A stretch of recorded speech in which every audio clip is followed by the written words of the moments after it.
maka pasti terjadi aun. Ya, tapi kalau bapak mendapatkan baki, ya itu tidak ada aun. Ya, karena semua kelebihan harta ya, akan diambil oleh sang bapak yang mendapatkan bagian sisa. Ya, kita lihat dulu. Ya, saya catatkan dulu ya. Kalau dibantu dulu, digeser sedikit. Ya, saya tulis jadi jelas. Ya, ada bukan tulisan. Apa tulis? Tulis.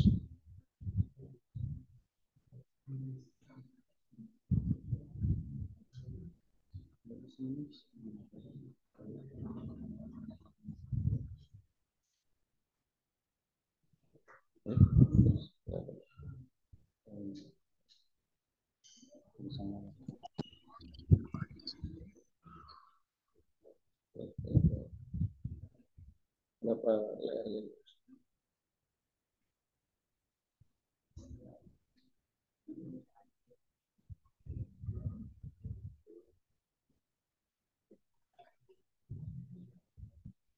Ini.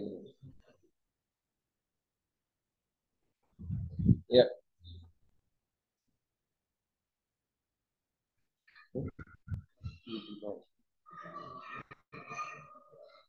ya. Kita lihat. eh ini Sojon. Sojon itu saya tulis saja suami ya.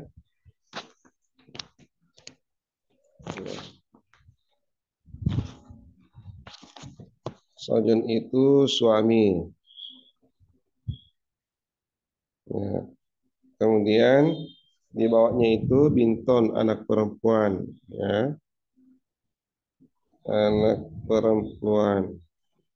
Nah, kemudian berikutnya adalah Abon. Abon itu ayah. Ya. Ya. Terus di sini mak guru kita langsung menyebutkan asal masalahnya 4. Ya. Kenapa 4? Ya kita lihat dulu. Saujun ar-ruba. Nah, suami itu mendapat 1/4. Jadi 1/4. Kemudian anak perempuan wal bintu anisfu. Anak perempuan itu mendapatkan 1/2. Nah, kemudian wal abu ayah al-baki. Jadi al-baki di sini mendapatkan sisa. Ya. Ya. Untuk menarik KPK-nya, ya lihat, ya kaidahnya itu kita mengambil eh, bilangan terkecil. Yang terkecil di sini adalah 1/4, ya, karena 1/4 lebih kecil dari 1/2. Nah, 1/4 ini bilangan terkecil, penyebutnya berapa? 4. Maka itulah yang dijadikan KPK. 4, 4, 4. Inilah asal masalah. Yang 4 inilah asal masalah. Nah, kemudian kita coba bagi 4 1, 1 kali 1 1. Makanya tadi Anda Geruta menyebutkan suami dapat 1, ini yang dimaksud. Ya. Anak perempuan dapat 2, begini 4 bagi 2 2, 2 kali 2 1, 2. Selain 4 bagi 2 2, 2 kali 1 2. Nah, ini yang dimaksud Anda Geruta. Ini anak perempuan dapat 2. Ayah, kalau di sini sisa, caranya menentukan berapa di sini? 1 tambah 2 berapa? Ya, 3, 4 kurang 3 1. Berarti di sini 1/4. Nah, makanya Ante Guruta mengatakan walil abi al-baqi wahid. Ya, walil abi al-baqi wahid. Ayah itu mendapatkan bagian sisa. Nah, yang sisa itu adalah 1. Nah, jadi yang dimaksud suami dapat 1 ini, dapat 2 ini, dapat 3 adalah ini. Nah, itu. Dapat ayah dapat sisa itu. Ya. Ya, kita hapus dulu ya.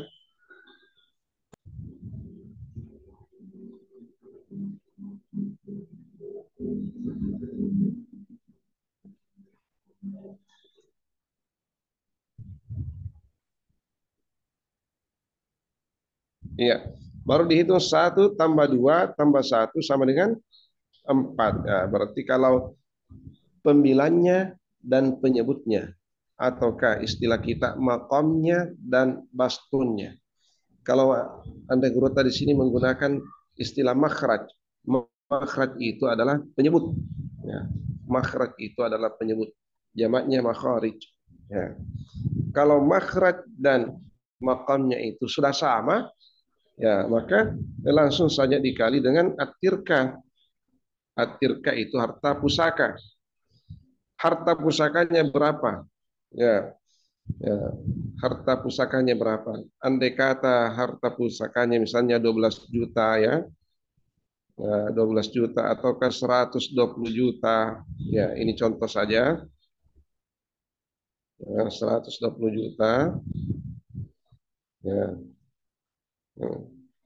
Nah, 120 bagi 4, 3. 3 kali 1, 30 juta. Ya. 120 bagi 4, 3. 3 kali 2, 60 juta. Ya. 120 bagi 4, 3. 3 kali 1, 30 juta.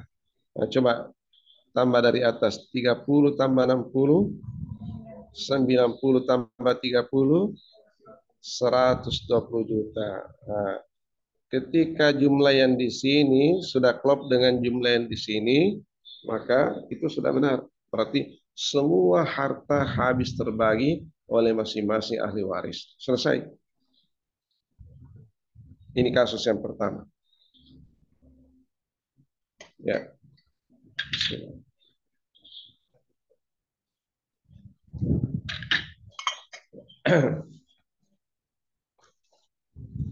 Ya, sambil dilihat, ya dicatat karena nanti kita akan pindah lagi.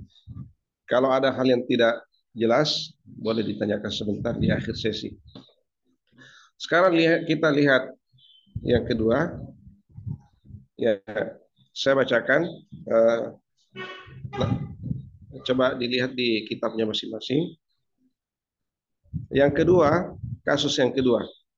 Tufiya rajulun. Seorang wafat an zaujatin, meninggalkan istri,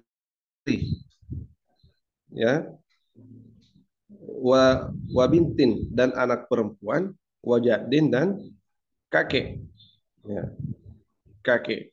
Kalau tidak ada keterangannya, maka yang dimaksud kakek di situ adalah kakek dari bapak.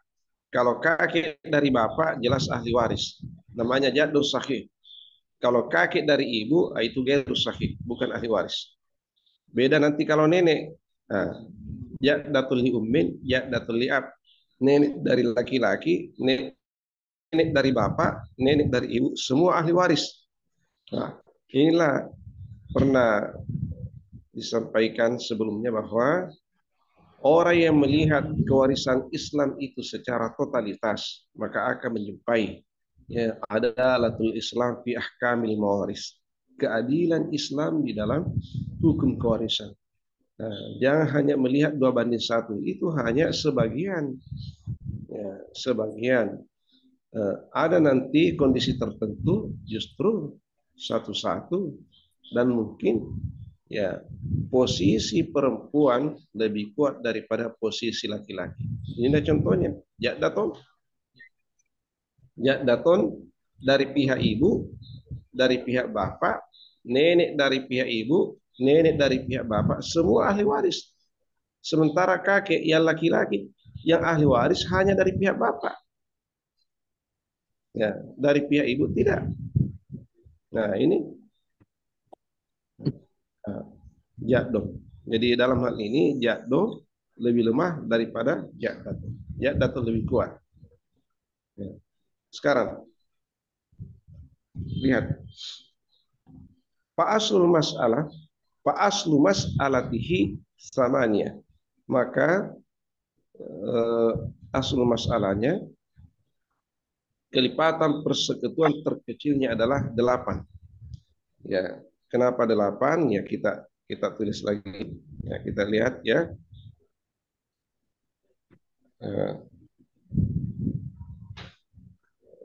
Jadi pertama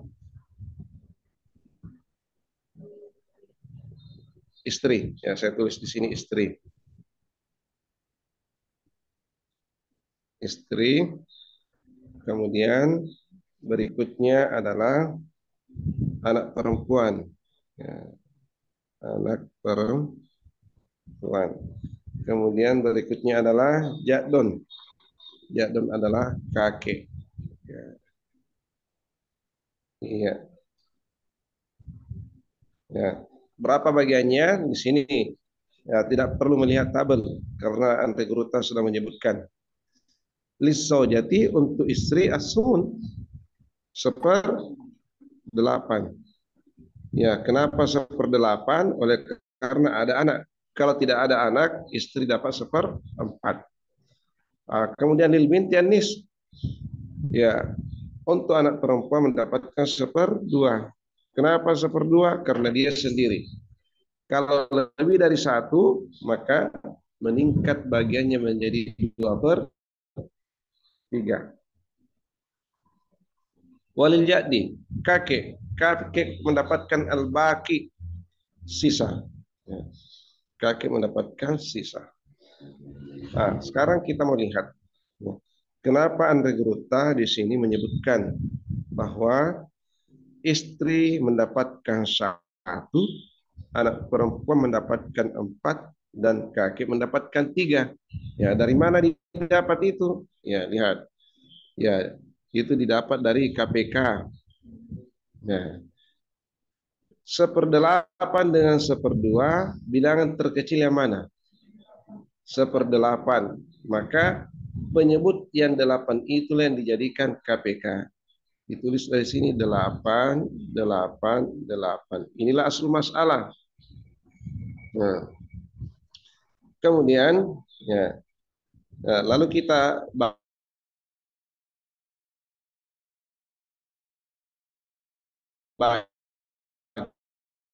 Guru mengatakan istri dapat 1, ya, anak perempuan 1/2.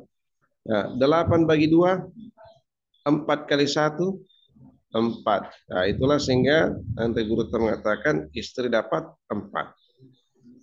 Kalau ini sisa, caranya mendapatkan 1 tambah 4, 5. 8 kurang 5, 3.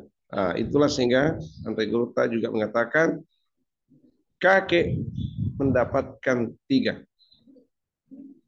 Sudah betul. Kakek mendapatkan 3. Walil jadi al-baqi salasa. Nah, coba hitung. 1 tambah 4. 5 tambah 3. 8. Nah, ini sudah klop antara maqam dengan makhrajnya 8, maqamnya juga 8. Kalau demikian langsung dikali dengan at-tirkah. At-tirkahnya berapa? Ya, andai kata at-tirkahnya taruhlah 16 juta, ya. Ya. Andai kata ini 16 juta, ini contoh saja ya. Ya. Memilih bilangan yang mudah dibagi. Nah, sekarang ini jangan gentar dengan pembagian. Ada kalkulator, ada HP. Yang semua HP itu ada fasilitas kalkulatornya. Jadi berapapun bilangannya, tidak usah lagi repot. 16 juta. 16 bagi 8. 2 kali 1, 2 juta. 16 bagi 8, 2 kali 4, 8 juta. 16 bagi 8, 2 kali 3, 6 juta. Sudah cocok ya? Sudah cocok kan? Ya, coba tambah. 2 tambah 8, 10. Tambah 6, 16 juta. Berarti jumlah yang di sini sudah sama dengan jumlah at-tirkahnya. Ketika akumulasi dari jumlah pendapatan masing-masing ahli waris sudah sesuai dengan jumlah harta peninggalan, maka sudah kloplah pembagian kewarisan itu. Selesai. Jadi terbukti bahwa Ya, eh, contoh pertama dan contoh kedua ini bisa selesai tanpa terjadi aul dan bat. Ya, sekarang dilihat, ya boleh ditulis-tulis. Begitu tidak paham nanti ditanyakan. Ya, ananda yang di abrat itu, ya mungkin ya mereka sudah belajar juga ilmu faraid. Ya, hanya saja ilmu faraid itu biasa diajarkan sesuai dengan cara guru-guru kita. Boleh saja ada perbedaan cara, tapi insya Allah perbedaan itu tidak sampai menjadi eh, perbedaan di dalam menentukan bagian masing-masing ahli waris. Ya,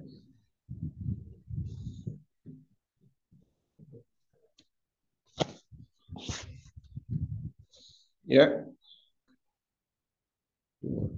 Sekarang kita lihat contoh yang ketiga. Ya, kita lihat kasus yang ketiga ya.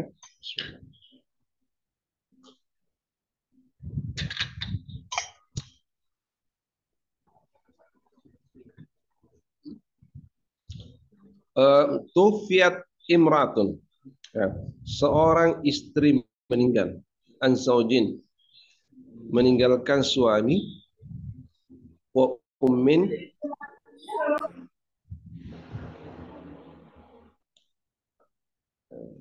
wajadin. Ya, jadi seorang. Jadi kalau di gambar ini mungkin ya ingat gambarnya. Jadi seorang perempuan meninggal. Jadi kalau perempuan itu dilambangkan dengan segitiga, meninggal, meninggalkan suami, ya tarik garis ke, ya tarik garis ke mana? Ya, tarik garis ke kiri, ya. Ya, jadi ini kanan, ini kiri. Jadi suami itu selalu berada di sebelah kanan. Saya ulangi, supaya tidak kacau. Ahli waris laki-laki itu di sebelah kanan, ahli waris perempuan itu di sebelah kiri. Itu supaya tidak kacau. Ya. Jadi suami sebelah kanan, istri sebelah kiri. Yang meninggal adalah istri, itulah yang disilang. Terus meninggalkan suami sudah. Terus wa ummun, ya kalau ibu itu tarik garis ke atas, ya baru tarik garis datar. Garis datar itu artinya hubungan suami istri. Kalau garis ke bawah itu artinya itu keturunan. Keturunannya. Kalau datar itu suami istri. Kalau bawah itu keturunan.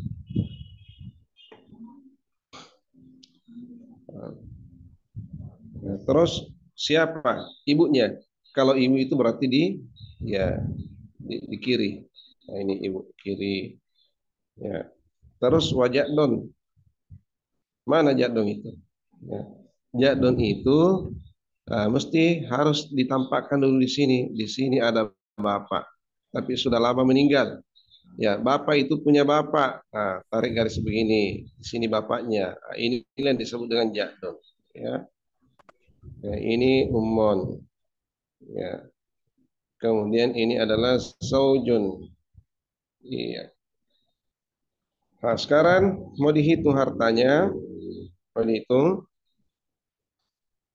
Ditulis suami dulu. Suami. Jadi yang teratas itu ditulis suami atau istri. Kalau ada. Nah, di bawahnya siapa lagi? Ibu. Ya. Di bawahnya siapa lagi? Kakek. Iya. Berapa bagiannya suami? Nah, di sini lihat fal aslu fiha sittah. Ya, KPK-nya nanti 6. Bagaimana caranya? Lihat. Lisauji untuk suami an-nisfu seperdua. Ya. Kenapa seperdua? Karena tidak ada anak. Tidak ada anak. Kalau ada anak turun menjadi seperempat. Ya. Terus ibu dapat berapa? Ya, lihat lagi ya.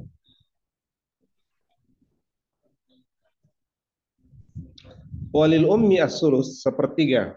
Ya, di sini sepertiga. Kenapa ibu sepertiga? Karena tidak ada anak dan tidak ada saudara lebih dari satu. Ya. Kalau ada, maka dia turun bagiannya menjadi seperenam. Sekarang walil jadi al-baqi. Kakek itu mendapatkan sisa.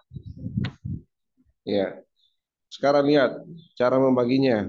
Seperti tadi, ya. Untuk menentukan KPK, seperdua dan sepertiga mana yang paling kecil? Sepertiga. Maka ambillah penyebutnya sepertiga.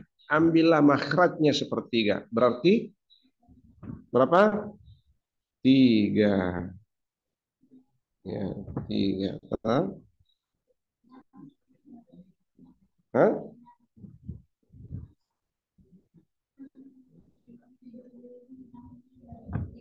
Oh iya, iya, iya, iya.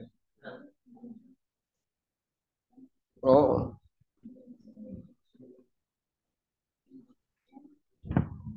oh kayaknya,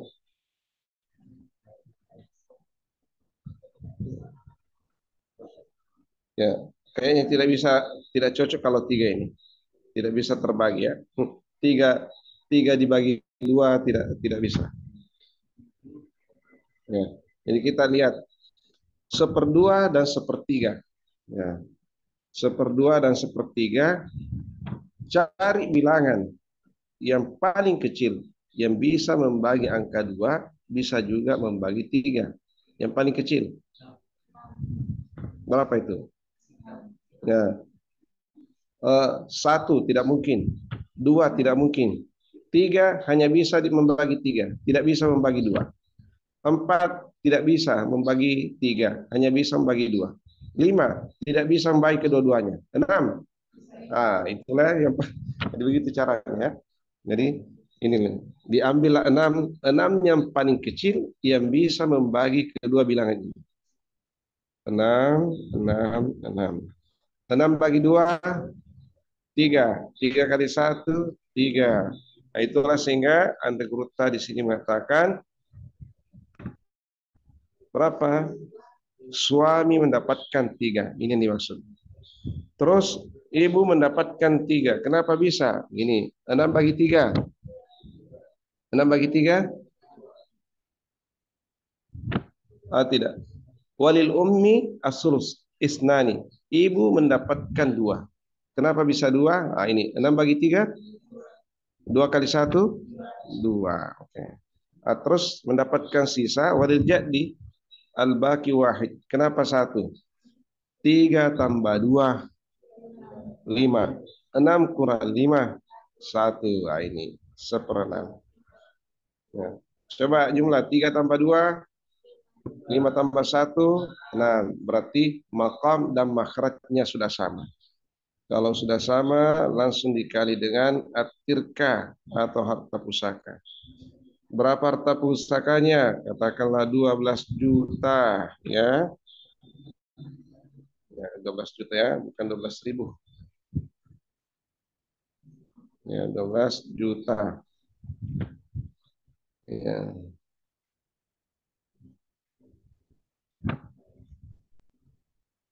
12 juta bagi 6, 2 kali 3, berapa? 6 juta. 12 juta bagi 6, 2 kali 2, 4 juta. 12 juta bagi 6, 6 kali 1, 12 juta bagi 6, 2 kali 1, 2 juta. Coba tambah, apakah cocok ya? 6 tambah 4, 10 tambah 2, 12 juta. Kalau demikian, ya jumlah, ya jumlah dari akumulasi bagian ahli waris masing-masing sudah sama dengan harta yang ditinggalkan oleh si mayit, maka ya, pembagiannya itu sudah dianggap klop dan selesai. Nah, bisa dilihat lagi ya. Ya, sekarang kita pindah lagi. Ya, kita pindah selesaikan ini. Yang keempat, tufiya rajulun an zaujatin wa jaddatin wa ammin. Nah, kalau kita banyak kerja soal, insya Allah eh, kita bisa cakap menghitung. Ya. Seorang suami meninggalkan istri. Jadi kalau digambar, ya, yang meninggalkan suami, tarik kasih bundar, suami meninggal, gini. Ya, terus meninggalkan istri, tarik garis ke kiri. Nah, jadi ini meninggal, silang. Terus jad dateng itu adalah nenek. Ya, kalau nenek tarik garis ke atas, ya, ya baru kasih garis datar, artinya terjadi hubungan suami istri. Ya, nenek tinggal di kiri. Boleh juga di kanan. Ya, kalau dia di kiri berarti nenek dari pihak ibu. Kalau di kanan nenek dari pihak bapak. Nah, katakanlah dari pihak ibu, ya dari pihak ibu, misalnya, atau dari pihak bapak, ya boleh juga di sini ya. Hmm. Bapaknya sudah lama meninggal, terus neneknya masih hidup. Ya, ini namanya jadaton li aben. Ya. Wa amun. Ada juga amun. Siapa itu amun? Paman. Siapa itu paman? Saudaranya bapak. Nah, ini bapaknya punya saudara di sini. Ya, ini namanya amun. Ini namanya jadon. Ini namanya sojon. Nah, atau sojon ini yang mati. Nah, ini namanya zaujatun. Iya. Nah, sekarang cara menghitungnya. Cara menghitungnya eh nah, kita tulis dulu istri, ya. Berikutnya siapa lagi? Eh, nenek, ya. Nah, terus berikutnya siapa lagi? Eh, paman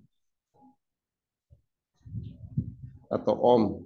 Om itu dari bahasa Arab, among. Among jadi om.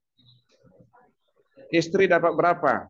Di sini guru kita menyebutkan lizaujati ar-ruba'u seperempat. Kenapa seperempat? Karena tidak ada anak. Kalau ada anak turun menjadi seperdelapan.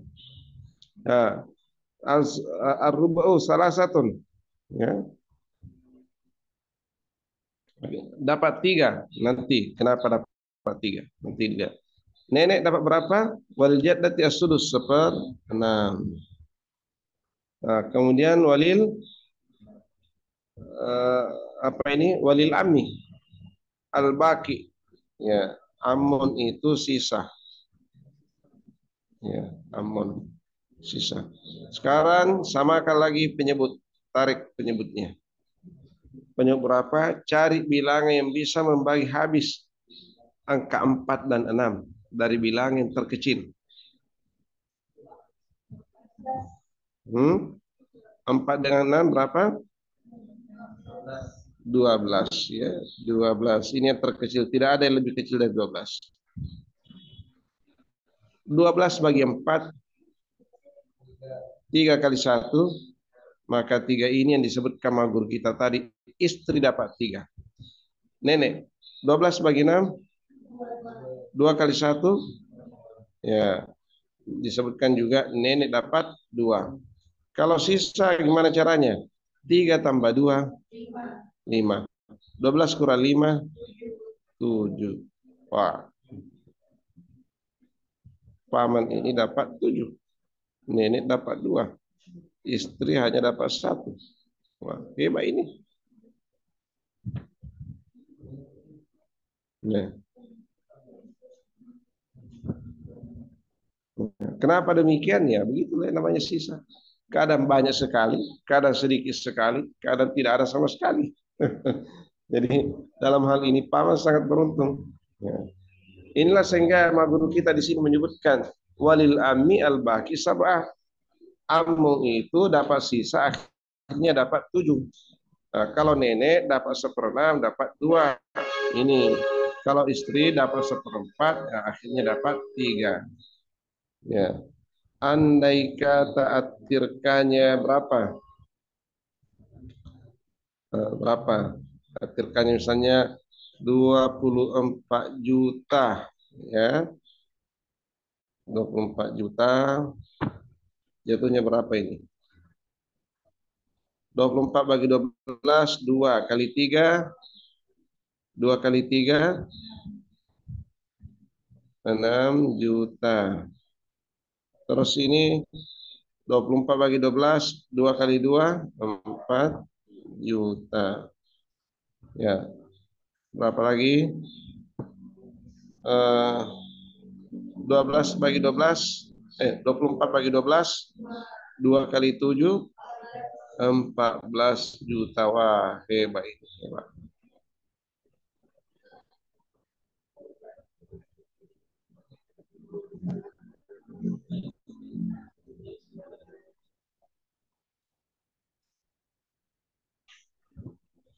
Ya, 14 berapa tadi?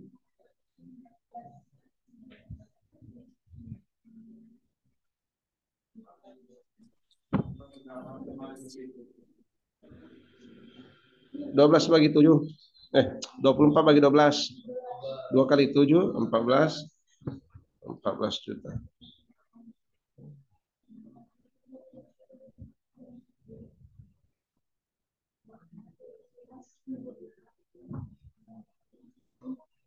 Kenapa tidak mau?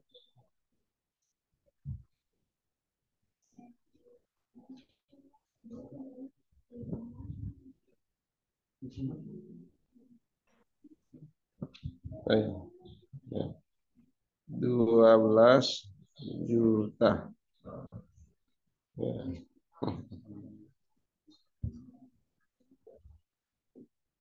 Ya. Jadinya berapa? 6 tambah 4, 10 tambah 12, 20. Kenapa ini? Bukan. Bukan 12, 14. 14 juta. Di sini 14 juta, jadinya 24 juta. Ya. Oke, selesai. Ya, satu lagi. Nah, yang kelima, tufiya rajulun az-zaujatin wa ibnadatin. Seseorang meninggalkan istri, tidak usah saya gambar ya. Seseorang meninggalkan istri. Jadi langsung ditulis istri. Terus ibnon, anak laki-laki, ya datang kakek. Ya, ditulis dulu kakek dulu ya. Kemudian ibnon, anak laki-laki. Ya.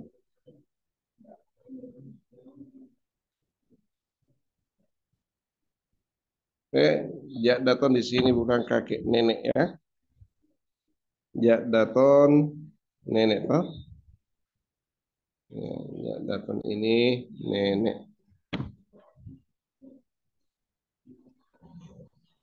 Ya. Istri dapat berapa?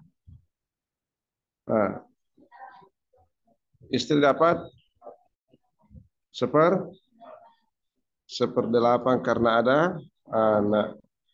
Kemudian nenek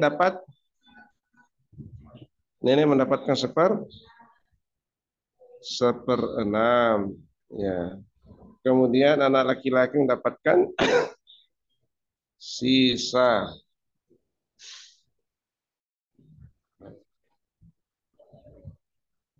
Kalau demikian, bagaimana cara mencari KPK? Ya, ini 6. 8 dengan 6.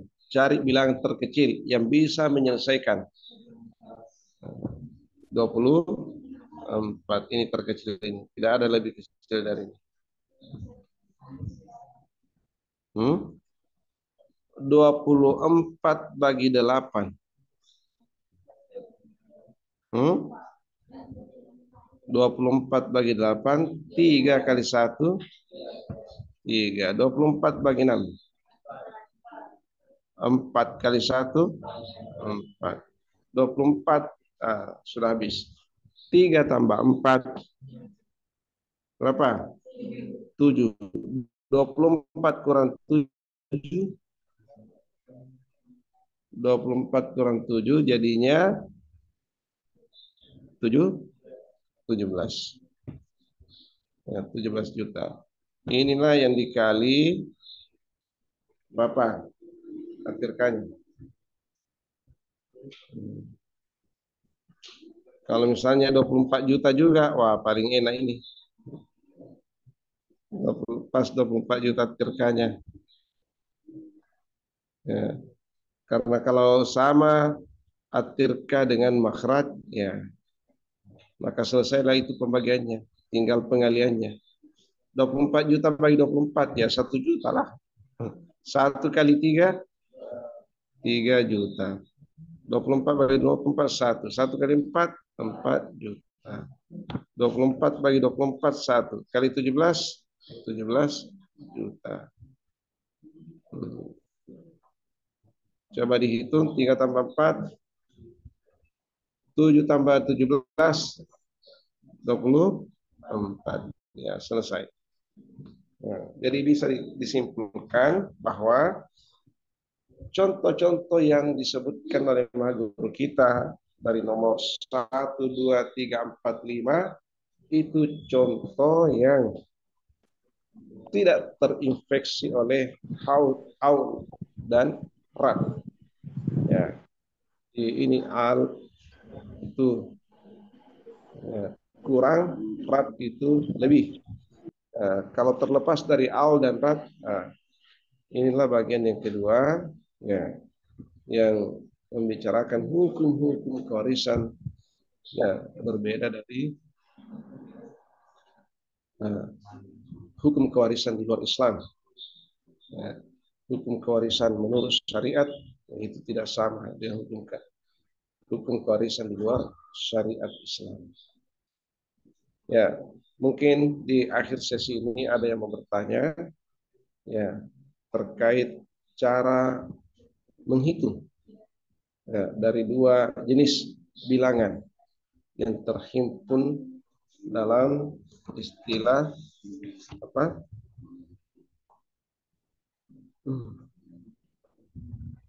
Al-Furudus Sittah. 6 bagian fardu dalam ilmu faraid. Nah, di situ nanti terbagi-bagi, ya, dengan caranya masing-masing dan kefiat pembagiannya masing-masing. Ya, mungkin termasuk ini kajian ilmu fikih yang paling sulit, ya, karena tidak bisa lari dari matematika. Ya, oke, silakan kalau ada yang bertanya.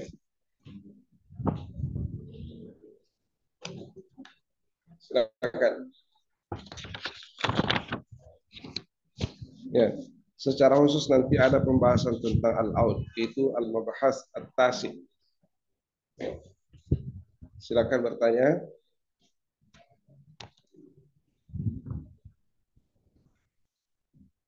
Pada moderator, ya, Ya. Ali Baik, Ustaz Ustaz. Ya. Adlan. Ya. Terima Ada kasih yang mau banyak. bertanya di akhir sesi ini sebelum kita tutup? Ya, kami mengambil alih karena kebetulan ada keperluan dan laptopnya sudah lobet tadi. Oh. Jadi para para santri, para hadirin hadirat, jamaah sekalian, disilahkan jika kiranya ada yang ingin didiskusikan terkait apa yang dijelaskan oleh guru tadi, disilahkan. Tafadhol. Ya, silakan.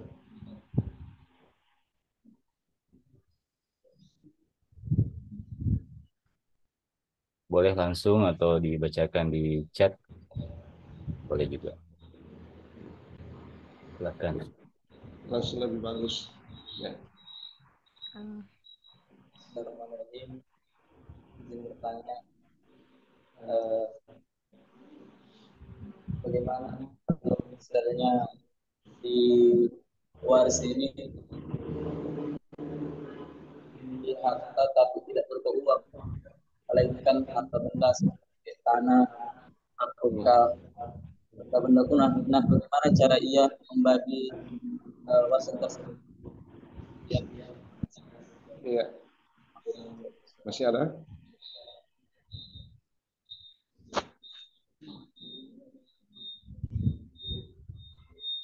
Ya, cepat-cepat. Bismillahirrahmanirrahim. Assalamualaikum warahmatullahi wabarakatuh. Afwan Syekh, yang ingin kami pertanyakan, jika dilihat dari pembagian ini, kenapa yang baki lebih banyak mendapatkan bagian daripada istri atau suami, sedangkan hubungan keluarganya lebih dekat istri atau suami daripada baki, seperti tadi contohnya Amun. Sekian saya. Assalamualaikum warahmatullahi wabarakatuh. Assalamualaikum warahmatullahi wabarakatuh. Ya, Ya, udah Ustaz. ya. Masih ada? Itu saja dulu ya, karena waktu membatasi kita. Jadi, bismillahirrahmanirrahim. Kami jawab pertanyaan yang pertama. Ya, ini pertanyaan kritis ini. Ya. Sekiranya ahli waris itu meninggalkan harta berupa benda, bukan berupa uang, dan memang itu yang lumrah, ya. Kalaupun ada uang yang ditinggalkan, ya itu tidak banyak. Yang banyak itu biasanya adalah harta. Ada sawahnya, ada empangnya, ada mobilnya, ada rumahnya, ya. Apalagi rumahnya ada di Sopeng, ada di Mangkosok, ya, ada di Makassar, ada juga di Jakarta. Bagaimana ini? Ya. Ya. Eh, jadi begini, ini tadi contoh-contoh perhitungan itu, nah, angka yang kita tampilkan karena hanya angka yang bisa dibagi secara real. Nah, kalau harta itu susah. Jadi caranya kalau harta mesti diuangkan dulu. Ya, diuangkan dulu. Nah, misalnya ada rumah, berapa nilainya itu dalam bentuk rupiah? Ada sawah, berapa nilainya dalam bentuk rupiah? Ya, eh, ada. Nah, jadi ini rupiah kalau kebetulan di Indonesia. Kalau di Saudi ya jelas rial, di Malaysia ringgit. Nah, kalau di Amerika ya dolar. Ya. Jadi mesti diuangkan dulu, dinilai dalam bentuk uang, ya, supaya memudahkan perhitungan. Ya. Jadi rumahnya sekian, dinilai katakanlah ya 100 juta. Ya. Ada lagi mobilnya 200 juta, 300 juta ya. Ya. Terus ada sawahnya luas, ya berapa? Ya. Kalau sawahnya yang luas itu 100 juta juga, nah berarti akumulasi hartanya sudah 400 juta.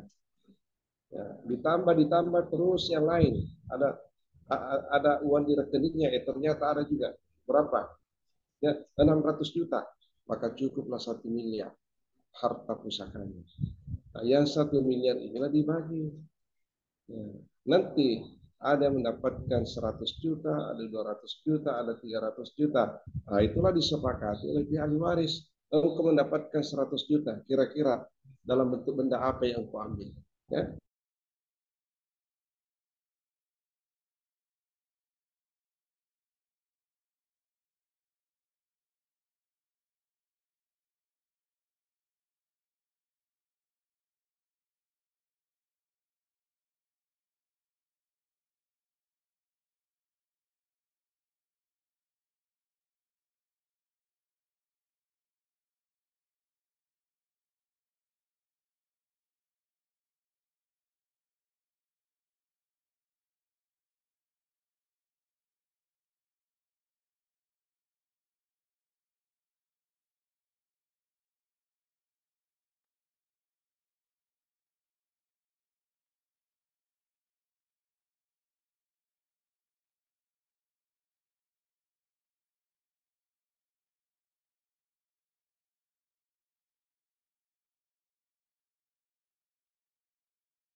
Assalamualaikum. Ya, Ustaz.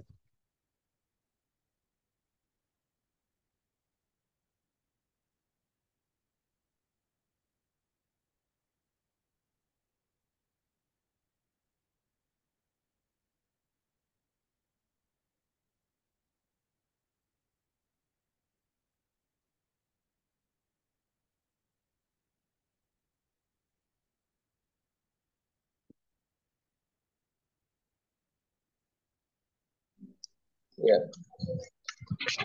saya beralih dulu karena ada gangguan teknis ini. Jadi eh, saya perjelas kembali, itu tadi pertanyaannya mengatakan bahwa kalau yang ditinggalkan oleh ahli waris adalah barang, bukan uang, memang itulah yang lumrah, barang, bukan uang. Untuk memudahkan perhitungan, maka semua harta itu dinilai dengan uang. Nah, diakumulasi jumlahnya berapa, baru dihitung. Nah, setelah masing-masing ahli waris itu mendapatkan nominal, nah, nominal itu dikembalikanlah ke barang. Ya, jadi ada barang yang mahal nilainya, ada nanti barang juga yang murah nilainya. Ya, itu kesepakatan ahli waris.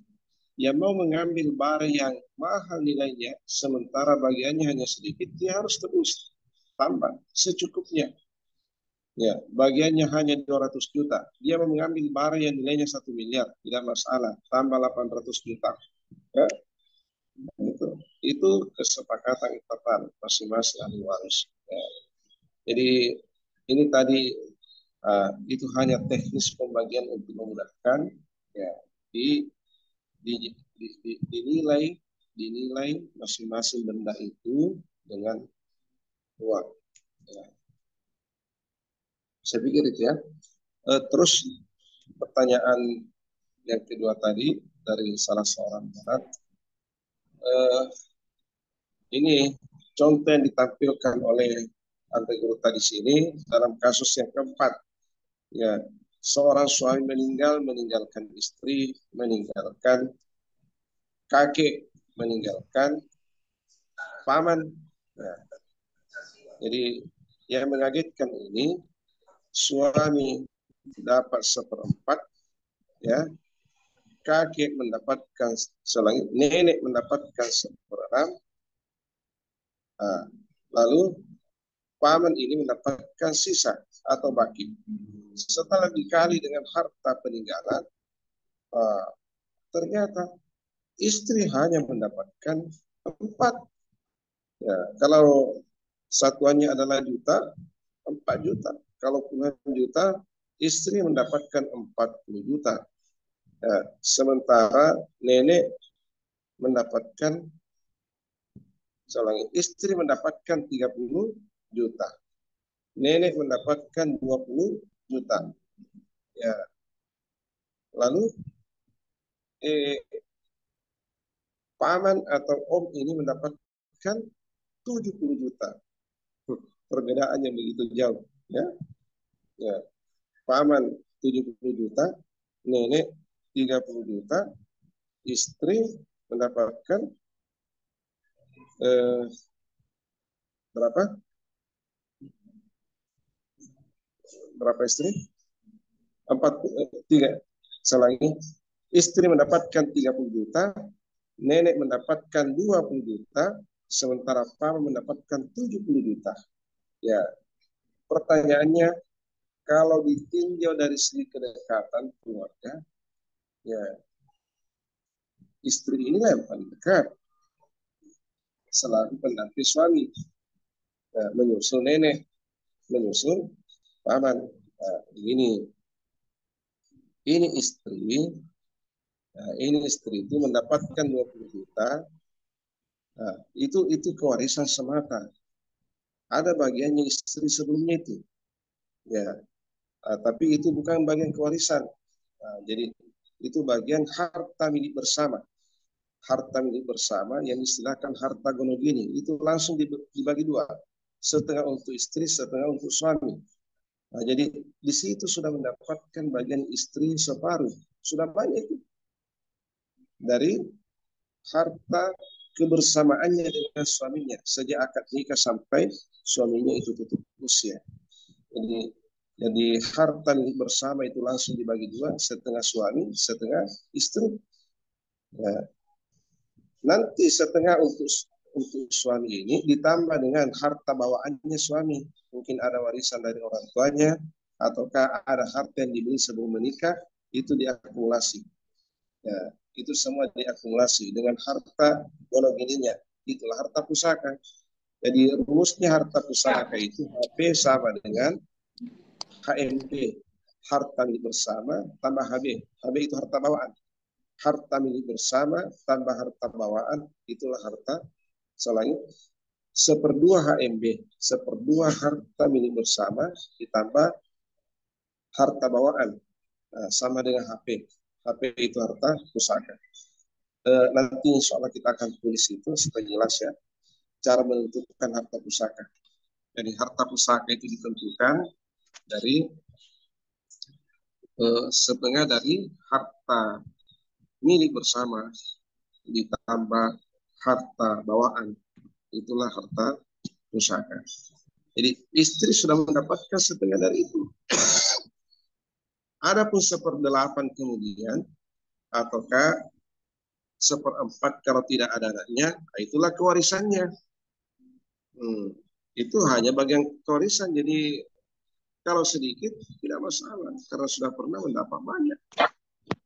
Nah, harta milik bersama itu tidak bisa dimiliki oleh ahli waris yang lain karena itu bukan kewarisan. Itu bukan kewarisan itu. Nah, makanya tidak dijumpai itu dalam ilmu faraid itu harta milik bersama. Tidak. Yang ada hanya harta pusaka karena harta milik bersama itu bukan harta kewarisan. Paham? Ya. Ya.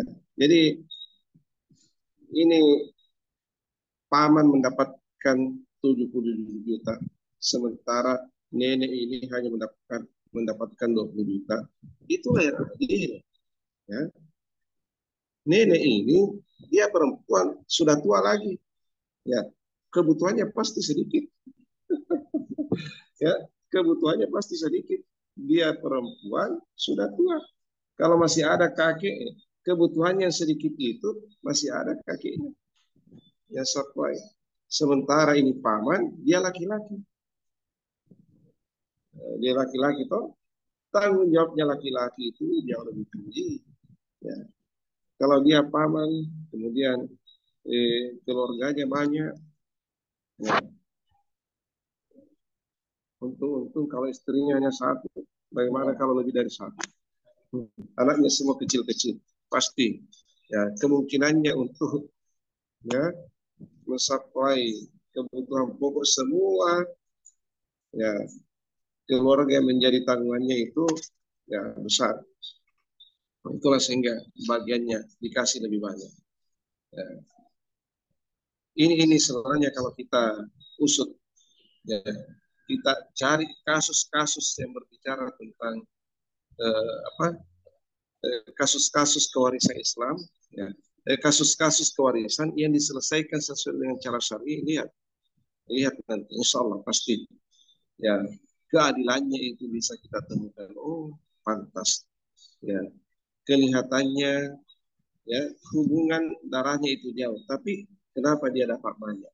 Ya, lihat ujung-ujungnya nanti tingkat kebutuhannya memang jauh lebih tinggi, ya ketimbang dengan ahli waris yang relatif lebih dekat, tapi bagiannya lebih sedikit. Ya, saya pikir itu jawaban dari kami dan mungkin inilah akhir pertemuan kita kali ini. Ini rupanya molor dari waktu yang disiapkan sebelumnya ya. Mohon maaf dan semoga masih ada satu, jika diizinkan ada satu di chat pertanyaan. Ya, silakan. Ya, saya bacakan Ki. Ya. Perkenankan Anda dari IMDI, Ikatan Mahasiswa DDI Makassar. Ya. Nama Ismail. Pertanyaannya, bagaimana bagian anak perempuan yang lahir sebelum menikah? Ini yang mayit. Itu pertanyaannya, Ustaz. Nah, Oh, perempuan iya. yang lahir sebelum menikah. Ya, terima kasih. Ini pertanyaan bagus juga ini ya, karena fenomena yang sama, ya, sering-sering kita jumpai, dan itu pasti mengundang pertanyaan. Ketika ada anak yang lahir di luar nikah, nasabnya anak itu diperselisihkan oleh ulama. Bolehkah dinasabkan kepada ayahnya atau tidak? Itu terjadi perselisihan runcing. Sebagian mengatakan tidak boleh, sebagian yang lain masih mengakomodir. Ya. Kalau ibunya itu ya, hampir semua ulama sepakat kecuali sedikit ya, yang membolehkan nasabnya dialamatkan kepada ibu. Ya. Ini bedanya aturan nasab untuk bapak dengan aturan nasab untuk ibu. Aturan nasab kepada ibu itu otomatis siapa yang melahirkan dia itulah ibunya. Tapi aturan nasab untuk bapak, oh, itu ada masalah itu. Sinilah koslet. Oleh karena prosesnya itu terjadi sebelum akad nikah yang sah. Jadi bagaimana ahli warisnya? Kalau kita berpihak kepada ulama yang mengatakan tidak ada hubungan nasab antara seorang anak di luar kandungan dengan ayahnya, maka kewarisannya terputus. Kewarisannya terputus, tidak boleh menerima kewarisan dari ayahnya, hanya boleh menerima kewarisan nanti dari ibunya. Kenapa? Oleh karena asbabul mirasil warasa lasa. Kullu yufidu rabbah mirasa wa hiya nikahun wa wala'un nasab. Penyebab kewarisan itu ada tiga: pernikahan, perbudakan, dan nasab. Nah, ini tadi nasabnya terputus, maka kewarisannya tidak tersambung.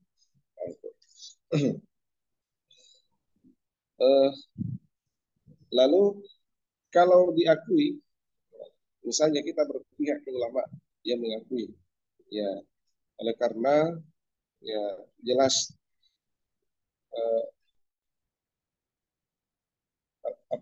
anak itu sebenarnya ya sudah terindikasi ataukah sudah pasti ya, kalau terindikasi sudah pasti ya bapaknya, hanya saja prosesnya juga pasti dilakukan sebelum akad nikah. Namun karena sempat akad nikah sebelum anak itu lahir dan anak itu demi kemaslahatannya tetap saja diiktibarkan kepada ayahnya. Dengan demikian kalau diakui ayahnya secara hukum, maka kewarisannya juga itu akan bisa terjadi antara sang orang tua ini dengan anak. Hanya saja pendapat yang kedua ini itu yang menuai perselisihan yang ekstrim. Ya. Kalau kompilasi hukum Islam itu cenderung mengakomodir. Ya. Nanti kalau kita kembali ke hukum-hukum Islam yang orisinil itu cenderung yang pertama. Nah, jadi ini ada pesan moral, ya, hati-hatilah melakukan hal yang serupa karena nanti berimplikasi kepada anak cucu keturunan kita, ya, terutama pembagian kewarisan. Terima kasih. Ya Ustaz, terima kasih banyak atas kesempatan pemaparan serta jawaban dari beberapa pertanyaan pada pagi hari ini. Terima kasih pula kepada para hadirin, santri dan para masyarakat dari yang hadir pada malam hari ini. Selanjutnya kita pada pagi hari ini. Selanjutnya kita persilakan kepada Guru Tak untuk memberkati pengajian kita dengan doa. Tafadhal ya. Ya. Ada barakat dari di situ. Ya. Coba tanya kita membaca barakat dari. Coba buka dulu.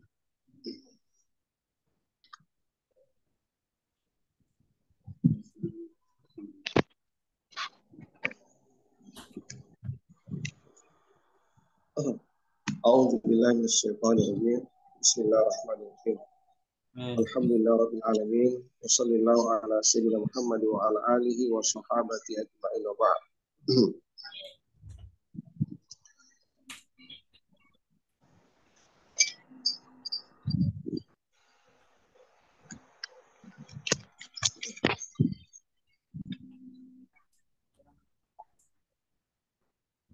Alhamdulillah rabbil alamin. Hamdan yuafi ni'amul kafi masida. Ya Rabbana lakal hamdu kama yanbaghi li jalali wajhikal karim wa azimi sultanik. Allahumma salli wa sallim ala sayyidina Muhammad wa ala alihi wa sahbihi ajma'in. La ilaha illallah. La ilaha illallah al-azimul halim. La ilaha illallah rabbul arshil azim. La ilaha illallah rabbus samawati wa rabbul ardi wa rabbul arshil karim. Ya hayy ya qayyum برحمتك نستغيث لا إله إلا أنت سبحانك إنا كنا من الظالمين اللهم إنا نسألك باسمك العظيم وبأسمائك الحسنى كلها ما علمنا منها وما لم نعلم أن ترزقنا علما نافعا وارزقنا رزقا واسعا وشفاء من كل داء وسقم يا أكرم الأكرمين اللهم اجعل جمعية دار الدعوة والإرشاد جامعا مباركا وجامعة موفقة لتخريج العلماء القانتين والدعاء الممكنين والمربين المخلصين واجعلها منارا عريقا للعلوم الإسلامية وقلعة مأمورة للمعارف الثقافية ومصدرا أصيلا للشرائع الدينية بمنهاج أهل السنة والجماعة يا ذا الجلال والإكرام اللهم بارك لنا في أعمالنا في هذه الجمعية واجعل مؤسساتها التربوية والدعوية والاجتماعية في حفظك ورعايتك وأتم جميع وظائفها فيها لنيل السعادة في الدنيا والآخرة وارزقنا لصالح الأعمال وتمام مكارم الأخلاق وأصلح ذات بيننا ولا تجعل الدنيا أكبر همنا ولا مبلغ علمنا ولا تسلط علينا من لا يخافك ولا يرحمنا برحمتك يا أرحم الراحمين اللهم شدد وأيد دولة إندونيسيا كدولة مباركة في التقدم والأمن والسلام وسائر بلاد المسلمين يا حنان يا منان اللهم أكرمها بلذة الاحتكام إلى الحق والخير واجعلها بقعة ميمونة وبلدة طيبة معمورة واجعل أهلها من المؤمنين متمسكين بالدين آمرين بالمعروف ناهين عن المنكر مؤمنين بالله يا ذا الجلال والإكرام ربنا آتنا من لدنك رحمة وهيئ لنا من أمرنا رشدا ربنا آتنا في الدنيا حسنة وفي الآخرة حسنة وقنا عذاب النار وصل اللهم وسلم على سيدنا محمد وعلى آله وصحبه وسلم وارزقنا كمال المتابعة له ظاهرا وباطنا بعافية وسلامة برحمتك يا أرحم الراحمين تقبل منا دعاءنا بسر الفاتحة أعوذ بالله من الشيطان الرجيم بسم الله الرحمن الرحيم الحمد لله رب العالمين الرحمن الرحيم إياك نعبد وإياك نستعين اهدنا الصراط المستقيم صراط الذين أنعمت عليهم غير المغضوب وبالله التوفيق والدعوة والإرشاد وما توفيقي إلا بالله عليه توكلت وعليه أنيب السلام عليكم ورحمة الله وبركاته.